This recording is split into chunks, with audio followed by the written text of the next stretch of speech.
Assalamualaikum warahmatullahi wabarakatuh. Nah, kawan-kawan, apa kabar semua? Semoga sehat selalu dan siap untuk belajar. Nah, di kesempatan kali ini kita akan membahas yang namanya itu gelombang bunyi. Sebelumnya, apakah kawan-kawan tahu apa itu yang dimaksud dengan gelombang bunyi?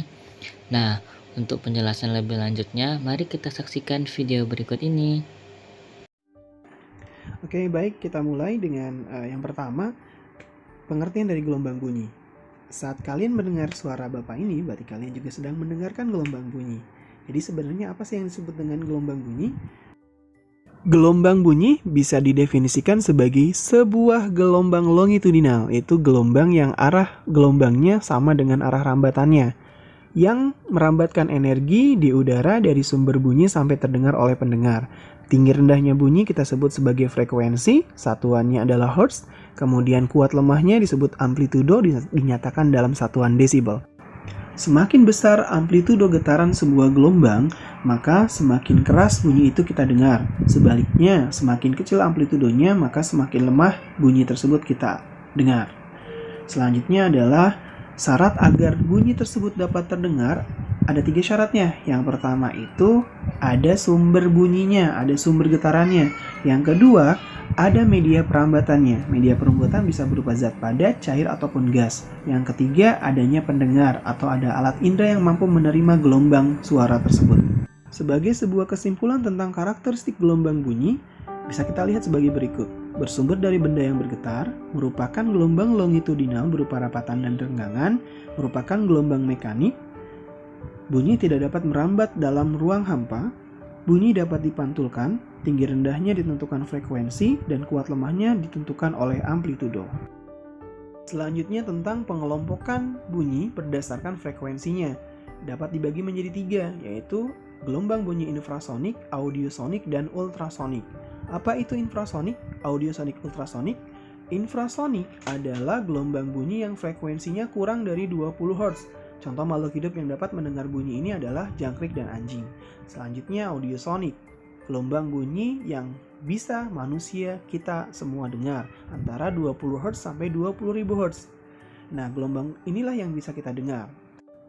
Gelombang jenis ketiga adalah gelombang ultrasonik, yaitu gelombang yang frekuensinya di atas 20.000 Hz. Contoh makhluk hidup ini adalah kelelawar yang mampu melakukan ekolokasi.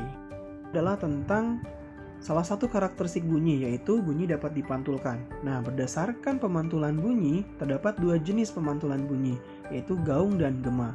Apa perbedaannya? Gaung adalah bunyi pantul yang sebagian terdengar bersamaan dengan bunyi aslinya, sehingga menyebabkan bunyi asli terdengar kurang jelas. Peristiwa gaung dapat terjadi dalam sebuah gedung yang tidak ada peredam bunyi atau suaranya. Bahan peredam bunyi yang kita tahu adalah ya gabus, kapas, wol, kardus, dan lain-lain. Biasanya digunakan pada studio musik ya. Selanjutnya gema adalah bunyi pantul yang terdengar setelah bunyi asli. Nah, dari gambar bisa kita lihat gaung itu seperti itu ya. Kalau gema itu bisa terlihat atau bisa terdengar jelas, tapi setelah bunyi aslinya kita suarakan gitu ya. Nah, pemantulan bunyi ini kemudian bisa dimanfaatkan untuk mengukur kedalaman laut dan jarak dinding lorong gua. Mengukur kedalaman laut biasanya dipakai oleh kapal-kapal yang mencari sumber-sumber minyak di dasar laut.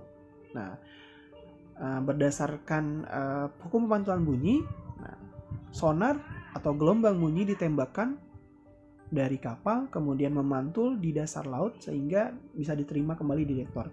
Begitupun dengan mengukur panjang lorong gua. Nah, secara matematis untuk bisa mengukur jarak kedalaman ataupun jarak lorong gua, kita bisa memakai rumus seperti ini. Ya, S yang merupakan jarak atau kedalaman sama dengan kecepatan rambat gelombang bunyi dikali waktu dibagi 2. Kenapa dibagi 2? Karena pemantulan tadi. Jadi 2 kali mengalami jaraknya. Nah, kita lihat contoh soalnya. Oke, kita lihat contoh soal. Perhatikan gambar di bawah ini. Sebuah kapal memancarkan gelombang ultrasonik untuk mengukur kedalaman laut. Apabila bunyi pantul terdeteksi 0,4 detik setelah gelombang dipancarkan, berapakah kedalaman laut tersebut? Nah, cara menyelesaikannya seperti biasa, tulis rumusnya, rumus dasarnya, lalu kemudian identifikasi angka-angkanya, lalu kemudian masukkan ke dalam angka, dihitung secara matematis ya. Yang kita dapatkan, kita bisa tahu bahwa kecepatan rambatnya 1400, kemudian waktu yang dibutuhkan sampai terdengar kembali 0,4 dibagi 2, kita dapatkan 224 meter. Baik, demikian penjelasan tentang gelombang bunyi. Semoga dapat dipahami dengan baik. Terima kasih. Salam semangat buat kalian semuanya. Assalamualaikum warahmatullahi wabarakatuh. Oke teman-teman, sampai di sini dulu ya kebersamaan kita. Nah, dari informasi yang telah disampaikan, semoga informasi bermanfaat dan menambah wawasan kawan-kawan sekalian.